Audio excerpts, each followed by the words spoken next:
ఒక అబ్బాయి సార్ నేను కాంపిటేటివ్ ఎగ్జామ్కి ప్రిపేర్ అయ్యాను. నేను ఎస్ఐకి కావాలనుకున్నాను. ఎంత కష్టపడ్డానంటే నేను రోజు 18 గంటలు చదివాను. ఎంతో కష్టపడ్డాను. రోజు ధ్యానం చేశాను కూడా. అఫర్మేషన్స్ కూడా రాశాను. నాకు జాబ్ రాలేదు సార్ అన్నాడు. నేను ఒకటే అడిగాను అబ్బాయి, ఏం కావాలనుకున్నావు? ఎస్ఐ కావాలి. సరే ఓకే. ఎప్పుడైనా నువ్వు ఎస్ఐ డ్రెస్ వేసుకొని లోపల నీ ఊహల్లో ఎప్పుడైనా డ్రెస్ వేసుకొని అంటే ఆ కాకి చొక్కా వేసుకొని పోలీస్ స్టేషన్ లో ఉండి డ్యూటీకి వెళ్ళి ఆ వర్క్ చేసినట్టుగా నీకు కలగన్నావా? చేయలేదు సార్. మరి ఏం కలగన్నావు? నాకు మంచి మార్కులు రావాలి, నాకు మంచిగా ర్యాంకులు రావాలి, ఎగ్జామ్ బాగా రాస్తున్నట్టు, ప్రతి క్వశ్చన్కి ఆన్సర్ పెడుతున్నట్లు, ప్రతి కోచింగ్కి రెగ్యులర్గా వెళ్తున్నట్లు, ఇవే ఊహించిన సార్.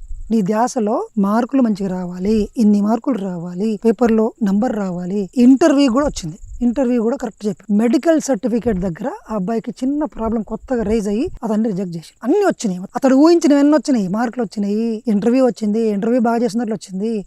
కానీ ఇతని ఊహల్లో ఎక్కడ కూడా కాకి డ్రెస్ వేసుకొని తను లాఠీ పట్టుకొని టోపీ పెట్టుకొని మంచిగా బండి మీద ఆ పోలీస్ స్టేషన్ దగ్గరికి వెళ్ళి జాబ్ చేస్తున్నట్లు ఆ ప్లేస్ లో ఎక్కడ కూడా ఎప్పుడు ఊహించలేదు. తనకు ఊహ కూడా రాలేదు. మిగిలిన అన్ని కంప్లీట్ చేశాడు పర్ఫెక్ట్ గా, అవన్నీ వచ్చినాయి. కానీ జాబ్ లో అతను లేడు. మరి ఏం చేయాలి సార్ అంటే ఖాళీ చదవకుండా ఇవన్నీ ఊహిస్తే వస్తాయా సార్ అని మళ్ళీ మీరు అడగొచ్చు. మీకు ఇమీడియట్ కోపం వస్తుంది. మీ పని ఏంటి?